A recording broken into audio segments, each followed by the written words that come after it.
Inaasahan namang may sasabatas na ang panukalang magpapataw ng mas matinding parusa laban sa mga agricultural smugglers at hoarders. Ang mga ito kasi ang itinuturong dahilan ng pagtaas ng presyo ng mga produktong pang-agrikultura. Mean Corvera sa balita.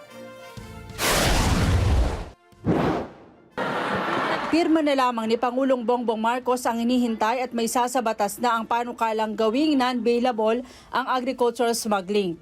Niratipikahan ng Senado sa huling araw ng sesyon ang panukalang amyenda sa Republic Act 10845 o Anti-Agricultural Smuggling Act at nagpasok ng mas mabigat na parusa.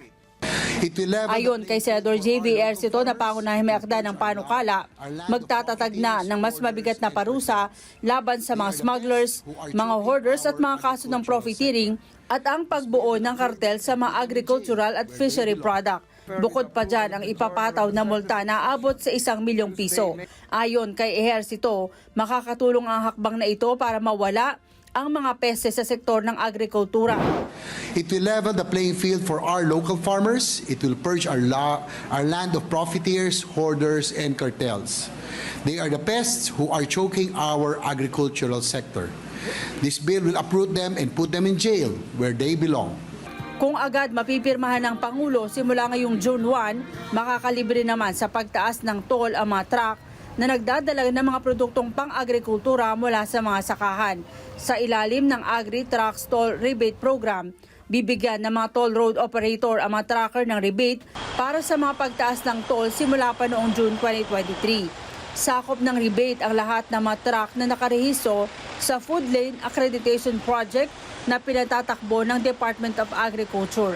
Bukod sa rehistro sa naturang proyekto, kailangan rin maiparehistro ng mga trucker ang kanilang RFID account sa AutoSweep at EasyTrip para makuha ang rebate. Inaasahang makakatulong ang naturang rebate program para pababain ang presyo ng mga produktong pang-agrikultura na dinadala lalo na sa Metro Manila.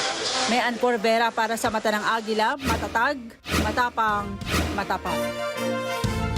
Sumadsad sa 2 hanggang 3 pesos na lamang po ang presyo ng kada kilo ng repolyo sa Benguet at Baguio. Ayon kay Agot Balanoy, manager ng Benguet Farmers Cooperative, luging-lugi na ang mga magsasaka ng repolyo dahil nasa 15 hanggang 17 lang pesos po kada kilo ang kanilang puhunan para sa produksyon ng repolyo. Dagdag pa po ni Balanoy, sobra-sobra ang supply nito at naging maulan na. Sanhi po na mabilis na pag-mature ng pananim na ito. Anya, nakikipag-ugnayan na ang Department of Agriculture ng Cordillera Administrative Region sa mga magsasaka ng repolyo upang pag-aralan kung paano po silang matutulungan para maibenta ang kanilang mga ani at madala po sa Metro Manila.